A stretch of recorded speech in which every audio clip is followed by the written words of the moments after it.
2013 Ford Escape Ecoboost. See here.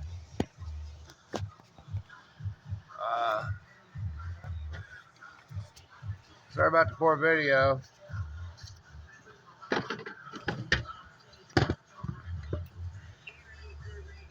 High pressure switch is right here. That's where it's at. Hard to see, but there's a high pressure switch. 2013 Ecoboost Ford. Oh, you gotta take the cowl off to get to it. This is the cowl.